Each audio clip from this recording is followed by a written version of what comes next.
Bien, muy buenas noches a todos. Vamos a compartir un tema, vamos a buscar un perfil práctico respecto de algo que debería ser para todos los que conocemos al Señor, un tema de continua consideración, que es la humildad, ¿no? Creo que es eh, de todos los temas que podemos compartir en este tiempo, uno de los temas importantes. ¿Saben por qué? Porque a veces pasamos por alto una realidad espiritual, y es que un ministerio efectivo, un ministerio que va a tener fruto de manera práctica, es un ministerio que está en plena dependencia de Dios y no de la fuerza propia. Hace unos años, cuando yo recién empezaba a, eh, a congregarme, ir a la iglesia, me tocó ir a una conferencia, no voy a decir cuál ahora, no es importante, pero hubo algo que me impactó, y es que el hermano dio un mensaje, uno de los más lindos mensajes que yo escuché sobre la humildad, ¿no? Y me conmovió tanto que me quedó grabado con los años, y seguramente los que somos más grandes nos vamos a acordar, eh, estaba de moda grabar los mensajes, en aquel tiempo en cassette, ¿no? Y bueno, como me gustó el mensaje, me acerqué a pedirle que me haga una copia. Y en eso se me adelanta un hermano, ¿no? ¿Quién era el hermano que se adelantó? Se adelantó un hermano que dio el mensaje y dice: "Haceme la copia ya". Y el dice: "No, hermano, mire, tenemos esta acá". "¿Vos sabés quién soy yo?", le dice. Yo dije: "Bueno, evidentemente, muy lindo el mensaje, pero la vida va por otro lado". Y a veces nos pasa a nosotros sin darnos cuenta lo mismo, ¿no es cierto? Que tenemos un discurso, pero los que comparte con nuestra vida dicen: "No, mira, este la verdad que". Y decía otro hermano que la soberbia es como mal aliento, ¿no es cierto? Todo el mundo se da cuenta que lo tenés, menos el que lo tiene. Y a veces, sin quererlo nosotros, eh, somos parte, hermanos, de aquellos que sin quererlo, sin darnos cuenta, en vez de ser de provecho y bendición, terminamos siendo estorbo en la obra del Señor. Vamos a tomar algunos textos en esta noche, brevemente, porque no tengo tanto tiempo, eh, que nos van a llevar a entender el aspecto más práctico, ¿no? Y mira, hermano, es un tema extenso, pero vamos a tratar de llevarnos algo, como decía bien otro hermano, algo práctico para nuestra vida, ¿no? ¿Cómo lo aplicamos? Porque a veces hablamos qué significa la humildad, qué es la humildad, que yo creo que lo sabemos todo, pero bueno, ahora, ¿cómo lo podemos practicar en nuestra vida personal? Grandes ejemplos tenemos en la palabra de Dios, muchos para compartir. Yo voy a citar algunos antes de ir al texto que vamos a compartir. Está en Romanos capítulo 12, el primer texto, pero antes les quiero recordar que este llamado a la humildad fue un llamado que Jesús hizo con su vida o su ministerio, y que otros grandes hombres y mujeres de Dios a lo largo de la historia lo han tomado como el lema de su vida. Yo te voy a citar al más grande hombre, al más grande hombre nacido de mujer, el gran profeta Juan, el último profeta, ¿no es cierto? Antes de que comience la iglesia. Y este hombre entendió algo, Dios lo llamó con un propósito. ¿Qué iba a tener que hacer él? Anunciar el mensaje de Dios. ¿No es cierto? ¿Cuál es el mensaje? El reino de los cielos se ha acercado. ¿Qué se va a acercar, hermano? La bendición de que por primera vez este mundo iba a tener un Salvador, ¿no? Ese Salvador prometido. Y Juan dice: "Yo ya cumplí mi tiempo". Y él va a decir, yo lo cito para que después lo busque en tu casa con tiempo. Juan, Evangelio de Juan 3:30. Y dice: "Es necesario que yo mengüe y que él crezca". ¿Qué está diciendo? Mi tiempo acá, ministerialmente hablando, tiene que empezar a ser más chiquitito. Porque yo no soy el protagonista de esta película, es el Señor. Y hermanos, el protagonista en tu vida, en mi vida, en el ministerio, tiene que ser el Señor. No yo, no mi forma, no mi manera, sino el Señor. Y cuando uno va al capítulo 12 de Romanos, vamos a tomar un primer aspecto acá, que tiene que ver con el aspecto relacionado al servicio práctico, a los dones. Y el apóstol Pablo lo que nos va a enseñar como primer detalle importante es lo siguiente: Dios, por su gracia, nos ha dado a todos nosotros, en primer lugar, la salvación. Por lo tanto, lo que tenemos lo recibimos de gracia. Pero también, junto con nuestra salvación, hemos recibido un don, una capacidad para servir. Y seguramente ya lo habrán estudiado más de una vez este tema, ¿no es cierto? Dios ha dado dones, evangelistas, pastores, maestros, hombre o mujer. Dios te dio no solamente la salvación, sino la capacidad de servir en un área específica de su obra. Y en ese llamado tenemos que tener algo, hermanos, y es lo fundamental. El apóstol Pablo nos lo va a recordar, ¿no? Dice, así que hermano, os ruego por la misericordia de Dios que presentéis vuestros cuerpos en sacrificio vivo, tanto agradable a Dios que vuestro culto racional. Ese es el 12.1, ¿no es cierto? ¿Qué va a decir? Miren, yo les voy a hablar de un tema fundamental, ¿cierto? Pero para esto, antes de empezar nada, ¿qué tenemos que tener en cuenta? Dice, por la misericordia de Dios. ¿Cuál es la misericordia de Dios? Su salvación. Esa es la misericordia de Dios. Que presentemos nuestro cuerpo en sacrificio vivo. Ahora, esto es una contradicción para el que lo lee, porque cuando uno va a lo que era el culto judío, los que conocían de esto, ¿cómo era en el culto judío el sacrificio? Mataba un animal, ¿estamos de acuerdo? Esa es la idea del sacrificio. Matar al animalito que se ofrecía a Dios. ¿Y cómo es un sacrificio vivo? ¿Saben cómo es un sacrificio vivo? El sacrificio era una vez, o no podés matar 80 veces. Pero hermano, en nuestra vida cristiana sí lo podemos hacer, negándonos todos los días delante del Señor, a nuestro yo. Dice, sacrificio vivo todos los días. Un hermano dijo una vez, yo estoy dispuesto a morir por Cristo. Claro, morir es una vez. ¿Qué es lo difícil, hermano? Vivir todos los días. ¿Estamos de acuerdo? Eso es lo difícil. Santo habla a Dios que vuestro culto racional. ¿Por qué dice culto racional acá? Porque, hermano, lo que predicamos, lo que enseñamos, no es algo que tenga que ver con la fantasía, que tenga que ver con el pensamiento que no podamos tener, sino que está en la Escritura, es racional, es pensado. Venimos y tomamos, por ejemplo, del pan y de la copa porque entendemos lo que estamos haciendo. Hace poco hubo bautismo, ¿no es cierto? Entendemos por qué pasamos por ese bautismo. Verso 2. No conforméis este siglo, sino renovados por medio de la renovación de vuestro entendimiento para que comprobéis cuál sea la buena voluntad de Dios, agradable y perfecta. Pero vamos a saltar al verso 3, ahora, ¿no? Que es el texto que nos va a guiar con respecto al tema de la humildad en el ministerio, respecto a los dones que Dios nos ha dado. Digo, pues, por la gracia que me es dada a cada cual que está entre vosotros, digo, pues, dice el apóstol Pablo, ¿no es cierto? Digo de parte de Dios, ¿qué cosa? A todos los hermanos, ¿sí? ¿Qué cosa? Que no tengan más alto concepto de sí que el que debe tener.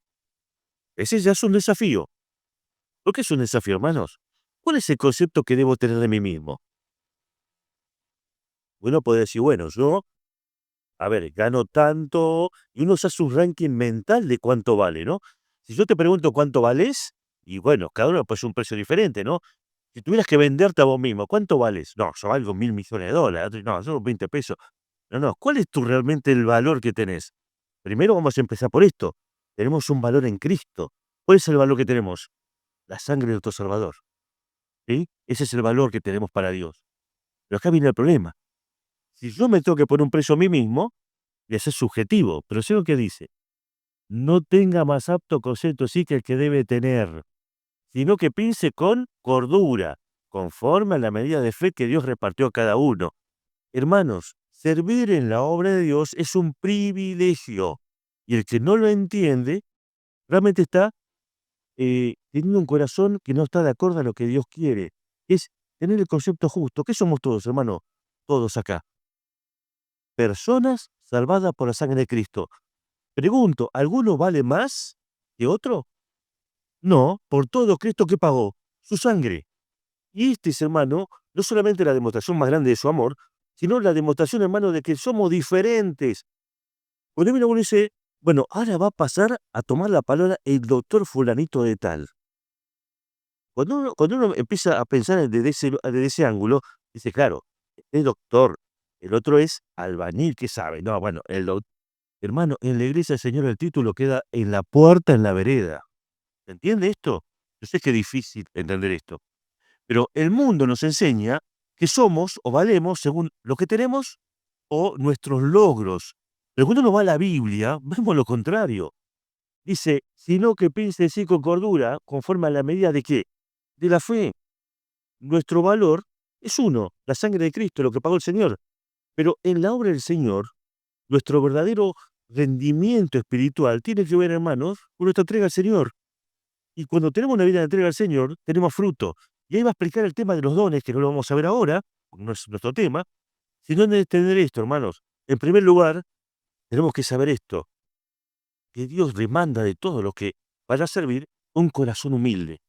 ¿Te entiende su valor? Sí, pero que no se cree superior al hermano, Qué difícil, ¿no? Porque a veces nosotros decimos, y nos pasa a todos, hermano, a todos. No, yo con este no pierdo el tiempo, es un niño espiritual, ¿no? Entonces tendemos a rebajar a otros y sin darnos cuenta, porque a veces no lo decimos, pero lo pensamos, tendemos a tener un concepto más alto que el que tenemos que tener nosotros mismos. Entonces, primer desafío, como me quedan 10 minutos, vamos a avanzar un poco más, y voy a citar un segundo texto en esta noche, eh, que tiene que ver justamente con esto. Gálatas capítulo 6, que lo conocemos de memoria, ¿no? Casi todos acá, pero va a expresar una verdad espiritual profunda. ¿Cuál es esta verdad, hermanos? En la comunión práctica, todo lo que estamos acá, tenemos que entender que la convivencia muchas veces nos va a llevar a los roces. Un corazón humilde es que está dispuesto a negarse a sí mismo para lograr un bien mayor. ¿Cuál es? Ganar el corazón de mi hermano. Leemos, hermanos, si alguno fuere sorprendido en alguna falta, hermano, no pasa a todos. Vos me viste a mí equivocando un montón de veces y yo te vi a vos equivocándote un montón de veces. Y algunas veces quizás habremos sorprendido a alguno, no en una falta, sino en algún pecado, tal vez. Lo dice el apóstol así. eh, que uno puede sorprendido en alguna falta, vosotros que sois espirituales. Esta expresión no es para, vamos a decirlo así, para que los hermanos digan, a ver, como somos espirituales lo trataremos. No, no, para que cada uno entienda que las cosas de Dios en la iglesia se tratan espiritualmente. Y en la obra de Dios las cosas se tratan espiritualmente. Y él va a decir, ¿no? Restáurenle con espíritu de mansedumbre. Y acá viene la parte de humildad. ¿Cuál es? Considerando a ti mismo, considerándote a ti mismo, no sea que tú también seas tentado. Quien mira al otro, tiene que mirarse a sí mismo. ¿Se entiende? Es difícil en la práctica, pero es un desafío espiritual, hermanos. Quien va a ser de provecho y bendición, tiene que tener un corazón humilde y estar dispuesto a ayudar al hermano. ¿Sabes por qué, hermano? Porque el día de mañana te puede pasar a vos, o nos puede pasar a uno, ¿no es cierto? Que estemos en una situación difícil o nos equivoquemos. No somos infalibles, somos de carne y hueso. Y vamos a ver a nuestros hermanos defectos. Acá es que nos insta el apóstol. Un hombre que tuvo, y ahora lo vamos a leer, que ser enseñado por el Señor. Pero que tuvo que enseñar a los hermanos también después, ¿qué cosa? Y, hermano, todo lo que estamos acá, nos vamos a equivocar, estamos creciendo, estamos aprendiendo. Y uno dice, bueno, pero tiene 80 años en la iglesia. Mira, vos podés tener 80 años en la iglesia y no haber aprendido nada. Ser un calientabancos, ¿no? Que de eso, lamentablemente, tenemos un montón en todos lados, pero yo no estoy para jugar su vida, estoy para ayudarlo. ¿Se entiende lo que estoy diciendo? Es difícil, claro que es difícil, porque dice, considerate a vos mismo.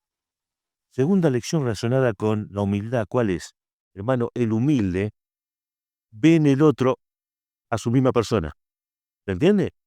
Cuando yo recién me convertí y vivía haciendo cosas que estaban mal. Y después pasó un tiempo y empecé a mirar al otro y dije, mira, y después pensé, claro, si yo hacía lo mismo. Entonces, a veces, hermano, nos cuesta a nosotros entender que en la obra del Señor, un corazón humilde, ¿para qué sirve? Para restaurar. ¿Qué quiere decir restaurar? Significa volver a poner en el mismo lugar. Si hubiese alguno, Dios quiera que nunca pase, pero puede pasar, que cometa un pecado grosero en su vida, ¿no es cierto? Y los hermanos, o en este caso, o los que tengan en el futuro, tengan la responsabilidad de disciplinarlo, ponerlo fuera de comunión, ¿no? Que es doloroso. Dios me dé un corazón humilde para ayudar a mi hermano. No sea cosa que el Señor, ¿sabes qué? Diga, usted cruel con este siervo, con mi siervo, y el Señor te ponga en tu lugar. Hay una parábola, ¿no es cierto?, que creo que la conocemos todos, alguna vez la escuchamos, de un hombre que debía 10.000 talentos y otro que debía 100. A uno le perdonó, ¿no es cierto? El Señor perdonó a ambos. Pero ¿qué pasó? Uno que había perdonado lo fue a agarrar al otro, ¿no es cierto? Lo fue al otro por 100 talentos nada más. Y el Señor se enteró, ¿y qué dijo? Yo te perdoné 10.000, ¿cómo no le perdonaste 100 al otro? Entonces, hermano, en esa historia que estamos viendo ahí, entendemos una realidad. Tenemos distintas medidas. ¿Vieron el versículo que vivíamos antes? Que piense así con cordura. ¿Qué quiere decir con cordura? Ubiquémonos, hermano. Dios nos perdonó todo lo mismo. Y vamos a avanzar en el último versículo que vamos a compartir esta noche. Segunda, bueno, también lo vamos a mirar. El verso 2 dice: "Sobrellevar la carga de los otros y así cumplir la ley de Cristo". ¿Qué es sobrellevar la carga de los unos de los otros? Básicamente la idea es la del ladrillo. Vos decís: "Un ladrillo". Bueno, ahora no se ve la pared, ¿no? Pero si uno viese la pared, vería que los ladrillos, ¿cómo están puestos? Están trabados, ¿no es cierto? Se pone un ladrillo así, otro ladrillo así, y uno arriba. La pregunta es, ¿para qué hacemos eso? Para seguridad, pero también para una cosa más importante, ¿saben cuál es? Para que se desparrame el peso, ¿se entiende? Los 2 ladrillos den el de arriba, y así a su vez, el de abajo te sostiene al otro y así sucesivamente, ¿no? Y esta idea que aparece de sobrellevar las cargas tiene que ver con eso, hermano. Todos necesitamos que nos ayuden y nosotros ayudar a otros, ¿sí? ¿Se entiende? Algunos somos fuertes en una cosa, otros son débiles en otra. Todos debemos sobrellevar la carga de los otros. Y este concepto tiene que ver también con un ministerio humilde. Vamos a ir así, por último, a 2 Corintios, capítulo 12. Porque, hermano, tengo que decir esto para cerrar esta noche, este mini pensamiento, podríamos decir, porque podríamos hablar mucho más acerca de esto. Pero quiero dejarte algunos conceptos, ¿no? Que el apóstol Pablo lo dejó escrito en su palabra. ¿Saben por qué? Porque lo que él vivió acá nos va a tocar vivirlo en algún momento de nuestra vida. Que quizás no lo estamos viendo, ¿no? Eh, y quiero, antes de leer este texto, antes de lo compartamos, ponerte en contexto. Y es que esto fue escrito justo a los primeros momentos, o sea, casi, digámoslo así, la mitad de la vida y el ministerio del apóstol Pablo. ¿Sí? Ese es el contexto en el cual fue escrito esto. Ciertamente, verso 1, no me conviene gloriarme, pero vendrán las visiones en la revelación del Señor. Verso 2, conozco un hombre en Cristo que hace 14 años, y en el cuerpo no lo sé, si fuera del cuerpo no lo sé, Dios lo sabe, fue arrebatado hasta el tercer cielo. Conozco a tal hombre, que en el cuerpo o fuera del cuerpo no lo sé, Dios lo sabe, que fue arrebatado al paraíso, donde oyó palabras inefables que no le fue dada al hombre expresar. Verso 5, de tal hombre me gloriaré, pero de mí mismo en nada me gloriaré, sino en mis debilidades. Acá el apóstol Pablo va a contar una experiencia. Miren, esto para explicarlo es para largo. En un momento del ministerio del apóstol Pablo, lo van a apedrear, algunos autores consideran que ese fue el momento en el cual posiblemente haya muerto, ¿no es cierto? Como dice en el texto, y Dios le permite tener esta visión. Ahora, acá viene lo importante del pasaje, ¿no? Él dice, aunque haya tenido la revelación de Dios y Dios me haya dado un privilegio tan grande, no es un motivo para que me gloríe. O sea, para que me ponga por encima de otros, ¿no? Pero él que dice, de la experiencia, ¿no es cierto? Me puedo sentir gozoso, ¿no? Lo voy a traducir para que lo entendamos. Supongamos, hermano, que Dios te da la bendición de llevar a una persona a los pies del Señor, ¿sí? Y en ese momento uno podría decir, bueno, la verdad que yo sí hago una diferencia. Pero después te vas a dar cuenta de una realidad. ¿Sabes cuál es esa realidad? El mensaje es tuyo. No. ¿Se convierte la persona por lo que vos dijiste? No. Entonces, ¿para quién es la gloria? Para Dios. Y es ahí donde nos volvemos a ubicar en el lugar correcto. Y él va a decir básicamente lo mismo. ¿En qué me voy a gloriar? En mis debilidades. En mi humanidad, en lo que soy. Un mensajero. Verso 6. Sin embargo, si quisiera gloriarme, no sería insensato, porque diría la verdad, pero lo dejo para que nadie piense de más de lo que ve u oye de mí. Filipenses, él dice, si alguno tiene de qué gloriarse, yo más. Circuncidado del linaje de Benjamín, sí, yo tengo motivos. Y pensemos el apóstol Pablo, que tendría aproximadamente la edad que tenemos algunos de nosotros acá, ¿no? Cada vez que predico se convierte en multitudes. El Señor me encomendó el ministerio a los gentiles. Y saben, él va a decir, es llenado de todo el evangelio. ¿Hay alguno que pueda decir lo que dice el apóstol Pablo? Yo creo que nadie. ¿Él sabe lo que él va a decir? Va a decir, no, pero todo esto, si yo me glorío de esto, seré un insensato, ¿no? Así que yo mismo no lo digo de mí. Aunque otros lo digan y sea verdad, no es lo importante. Verso 7. Para que la grandeza de las revelaciones no me saltase desmedidamente, me fue dado un aguijón en la carne, en mi carne, un mensajero de Satanás que me abofetee para que no me enaltezca sobremanera. Brevemente lo vamos a explicar a esto. Yo sé que es un tema profundo, largo y será para otro momento que lo explicaremos con más profundidad. Pero yo voy a tomar 2 puntos nada más, fundamentales, ¿no? La grandeza de la revelación es que está diciendo, Dios le dio un ministerio glorioso, pero terriblemente difícil. Apedreado, perseguido, negado por los hermanos, las pasó todas, enfermedades, persecución, peligro de muerte. Y en todo esto, el hombre triunfante puede decir en ese momento, bueno, pero Dios me puso en un lugar sobre muchos otros. Mire, él va a decir algo que a mí me quedó grabado también siempre, ¿no? Él dice, he trabajado más que los otros que estaban antes que yo. Uf, hay que decir eso, ¿no? Más que Pedro, más que Pedro. Más que Juan, más que Juan. Trabajé más que todos. Pero él va a decir algo, pero no fui yo, sino la gracia de Dios en mí. Y acá va a aplicar este mismo concepto, ¿no? Dando a entender una cosa, que Dios, miren esto, ¿no? Dice, Dios, me fue dado un aguijón en mi carne, un mensajero de Satanás para que me abofetee, para que no me engrandezca ni enaltezca sobremanera. ¿Qué está diciendo, hermano? Dios estaba trabajando en la vida del apóstol Pablo. Hermano, Dios trabaja en tu vida y en mi vida de maneras personales y únicas. Y en el caso del apóstol Pablo, dice, Dios permitió una situación en mi vida. Y acá va a utilizar, ¿no es cierto?, el aguijón de la carne. Muchos autores piensan que es una enfermedad, y es lo más seguro que es una enfermedad. ¿Y qué va a decir él? ¿No es cierto? Dice, no es que Satanás me, me está haciendo esto. No, hermano, Dios a veces permite cosas en tu vida y en mi vida. Y eso no quiere decir, ¿no es cierto?, que sea un castigo de Dios, sino la forma en la que Dios trabaja. Y pienso en Pedro, ¿no? A un Pedro que en un momento de su vida le dijo al Señor, Señor, aunque todo te deje, hasta la muerte. ¿Qué le dijo el Señor? Pedro, Satanás os ha pedido para zarandear como a trigo. Hermano, el diablo no tiene poder. Va a hacer lo que Dios le diga, ni más ni menos.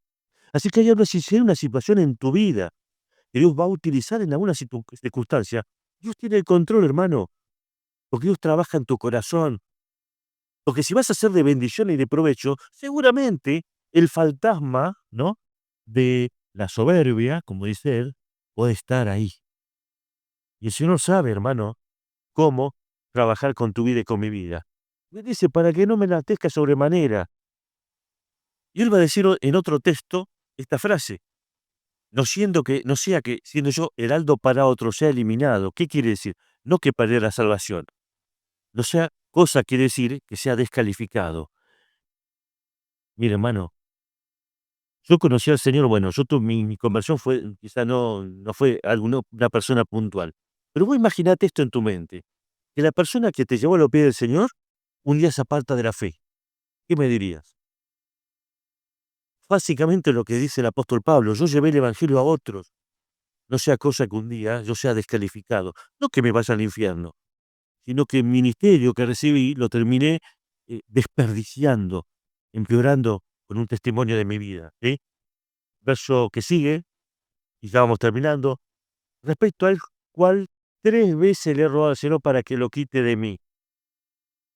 Hermano, hay circunstancias en nuestra vida que Dios va a permitir. Puede ser una enfermedad, puede ser una circunstancia, puede ser la pérdida de un ser querido, puede ser lo que Dios sabe, pero Dios tiene el control. Y el Señor le va a decir, por ejemplo, a Pedro, Pedro, yo rogué por vos. ¿Qué le está diciendo el Señor? Pedro, es necesario que pases por esto. Y te voy a explicar por qué. Si Pedro hubiese pasado victorioso por ese momento, ¿qué hubiese dicho? Yo soy el mayor que todos estos. Mira, ¿ves? Todos estos te negaron, no son dignos. Solamente yo. ¿Lo que le enseñó el Señor a través de esa circunstancia a Pedro? Pedro, vos también necesitas de mí como los demás. Mi hermano, todos necesitamos al Señor igual. Todos necesitamos al Señor igual. Y una vez vuelto, confirma a tus hermanos. ¿Qué quiere decir esto, hermano? La humildad en el corazón nos lleva a una dependencia absoluta y a entender que todo lo debemos del Señor, que nuestra fuerza está en el Señor. Y Él va a decir, ante esta situación yo le pedí 3 veces al Señor, Señor, sácame esto. 3 veces. ¿Se acuerdan quién 3 veces pidió también pasar por alto una situación? ¿Quién fue? Jesús mismo, 3 veces. ¿Qué quiere decir esto, hermano? Que es muy posible que haya situación en tu vida, en mi vida, que digas: "Si no, sacámela, yo no la puedo soportar más". Pero eso no sabe hasta dónde va a probar tu corazón. Pero de eso va a salir lo mejor, ¿sí? Y la gran lección de la humildad, hermano, esta noche quisiera compartir brevemente en esta línea, es que Dios está trabajando en tu corazón y en mi corazón para que seamos mejores y más eficientes en el servicio. Y que van a venir circunstancias difíciles, ¿sí? Difíciles en tu vida íntima, pero también ministerialmente en la iglesia. Y leemos un texto más, y me ha dicho: "Bástate mi gracia, porque mi poder se perfecciona en la debilidad". ¿Qué es esto de la debilidad? Hermano, ¿qué dijo Juan? Es necesario que yo me haga chiquitito y él crezca, ¿no? Y acá, básicamente la idea es la misma. Cuando yo soy chiquitito, Dios es grande en mi vida. Qué contraste, ¿no? Cuando yo desaparezco, es cuando Dios se manifiesta grandemente en mi vida. Y este es tu llamado y mi llamado. Y es difícil, hermano, es difícil.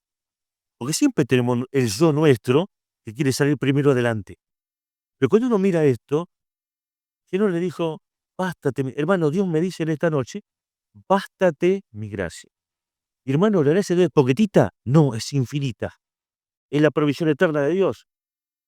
Porque dice: "Mi poder", no tu poder, el poder de Dios se perfecciona en la debilidad. Porque Dios toma hombres débiles y los transforma. Dios tomó a hombres como Pedro, como Juan, que apenas sabían leer y escribir. Y cuando la gente los veía, decía: "Estos, ¿qué les pasó? ¿Qué les pasó?". Tuvieron una experiencia personal con Cristo. Y eso cambió sus vidas. Y los que antes eran cobardes, miedosos, gentes incapaces, todo sentido de la palabra, se transformaron en leones que no tienen miedo a nada, ¿sí?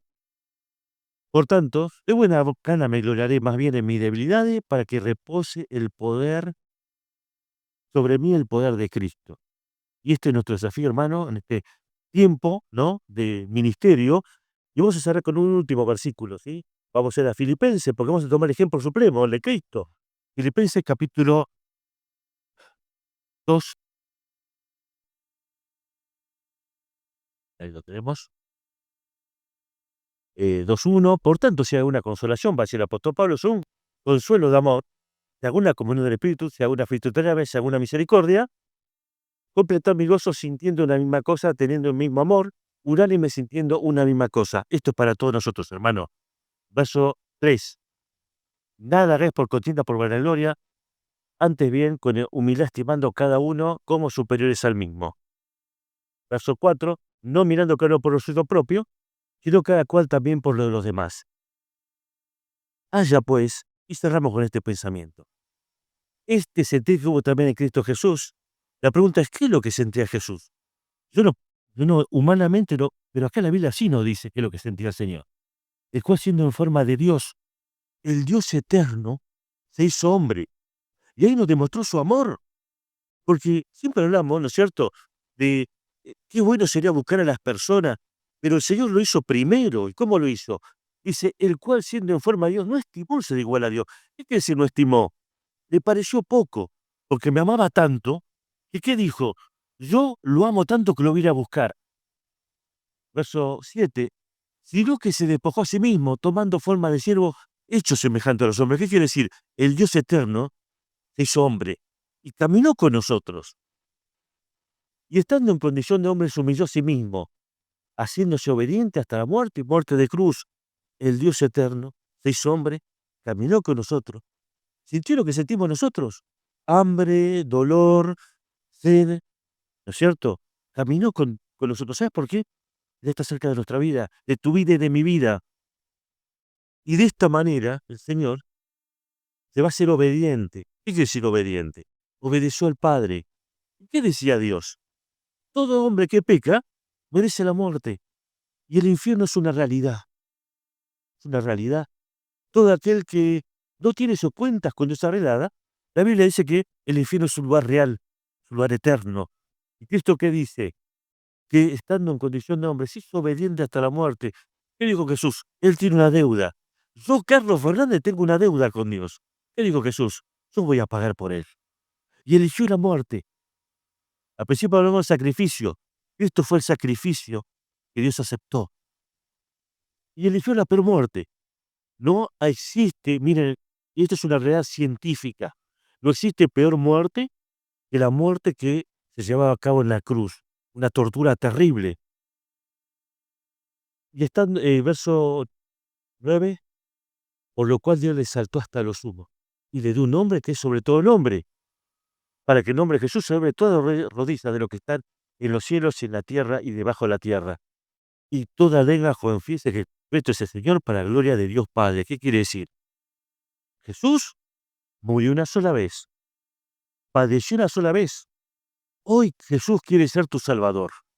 Hoy Jesús dice, yo quiero pagar por tu delito, por tu pecado. Yo morí por tu pecado, yo quiero pagar por vos. Te quiero salvar. Hoy Jesús es tu Salvador, pero un día se va a cumplir este texto, el verso 11. Un día Dios va a decir esto. Jesús hoy es Salvador, pero en ese día Jesús va a ser juez. Y va a decir, yo te vine a buscar. Yo di mi vida. Yo me entregué por completo, pero ahora que vos me negaste, rechazaste y no me buscaste, ya no puedo ser tu salvador. Ahora soy tu juez. Y el juez no va a decir en ese momento, bueno, a ver cómo fue tu vida. No, porque como dice el texto, él murió y pagó una sola vez y para siempre, para que todo aquel que le cree no se pierda, sino que tenga vida eterna. Así que ese Jesús que tenemos acá en el verso 11, ese Jesús que vas a tener que mirar a los ojos, que hoy no recibiste a Cristo, y decirle, no, no me importó, yo quería que podía vivir mi vida como quería, yo pensé que era suficiente como yo estaba, yo pensé que por ser bueno me iba al cielo, y Jesús le va a decir, no, no, yo morí por tus pecados. Y el texto dice que un día, este Jesús que hoy quiere ser tu Salvador, va a ser tu juez. Y es por eso que hoy es un día de salvación, porque hablamos del Salvador, que hoy vino para que todo aquel que en esta noche se arrepiente de su pecado y lo reciba como su Salvador, pueda disfrutar del cielo y no tenga que vivir con el miedo eterno a la condenación. Así que en esta noche cerramos con esto y decimos que Dios nos da una bendición infinita. Se llama gracia. Y está extendida a todos. Pero ¿para quiénes? Para que lo reciba en su corazón. Si hay alguno en esta noche que todavía no tiene a Cristo en su corazón, todavía no le pidió a Cristo que entre en su vida, este es el momento. Así que cuando terminemos, sería bueno, ¿no? Que se acerque alguno, ¿no? Y le diga, mira, yo sabé, me pareció lo que escuché, no lo entendí bien tal vez. Bueno, pero no me quiero ir de acá sin tener asegurado de tener a Cristo como mi Salvador. Que Dios le bendiga y le doy las gracias, hermano, por haberme invitado. Eh, y bueno, hoy nuestra sociedad, nuestro país, celebra, digámoslo así, la independencia, ¿no? Que hoy sea el día de celebración. ¿Sabes por qué? Porque un alma pasó de condenación a vida eterna. Y para nosotros, como para esa persona, también va a ser un día de celebración. Que Dios la bendiga.